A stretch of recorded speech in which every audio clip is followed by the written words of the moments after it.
Kapuso special discount nga 125 pesos sa mga PWD kag senior citizens kada semana ipatuman na umpisa March 25. Mga benepisyaryo ginakabig dako nga bulig ang dugang nga diskwento. Ini ang gintutukan ni Zen Kilantang Sasa live sa Barangay Baldoza, La Paz, Iloilo City. Zen.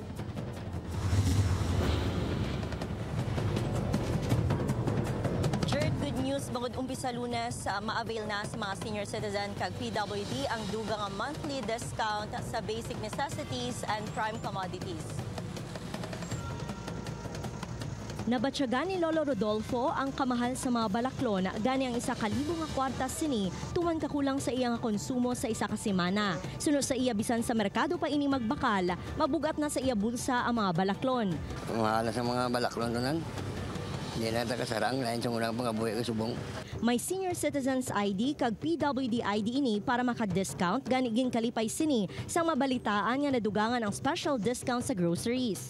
Inibangod ginpirmahan na ang Joint Administrative Order o KONJAO sa Department of Trade and Industry, Department of Agriculture kag Department of Energy.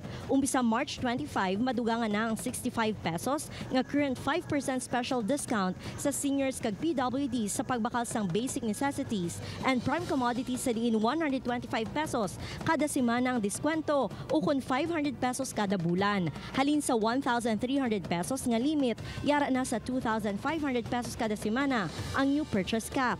So included man diri sa Joint Administrative Order no nga example, kung nagbakal nyo 1,500, may 1,000 pa nga wala ninyo magamit.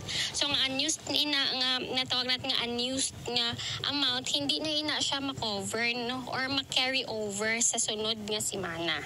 Sunod sa DTI, agud malikawan nga maabuso ang benepisyo dapat hindi magnubo sa apat ka nagkalain-lain nga item ang baklon. Sa idalom sang jaw, mahimo nga applyan sang discount ang sardinas, gatas, kape, tinapay, noodles, asin, habon, bottled water, kandila, mga delata, patis, langgaw, soy sauce, batteries, kag iban pa. Gani ang mga benepisyaryo excited na nga mapatuman ini. Malaking benefit niyan para sa mga senior, not only for myself but also sa may mga maintenance monthly, no?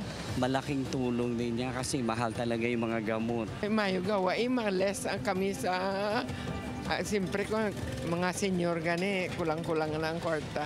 Ako naman nga bagay nga bulig sa amin nga mga senior. Magluwas sa grocery items, lakip man nga mahatagan sang diskwento ang bugas, laswa, prutas kag 5% sa LPG kada 5 ka bulan. Sarang nga makabakal sang basic goods ang mga representatives sa mga senior citizen kag PWD kag ginpalapad pa ang special discount sa online purchases. Ginklaro man sang DTI nga ang discount sa idalom sang jaw ang separado sa 20% statutory discount nga gingrant sa idalom sang Expanded Senior Citizens Act of 2010 kag expanding the benefits and privileges of PWDs. Jertso na sa DTI 6 kung luyag nga mahibaluan sa mga benepisyaryo ang listahan sa mga produkto nga may diskwento kag upod ang suggested retail price mahimo nga makabisita lang sa website sang Department of Trade and Industry. Jert? Madamong nga salamat sa good news, Kapuso Zen Kilantang Sasa.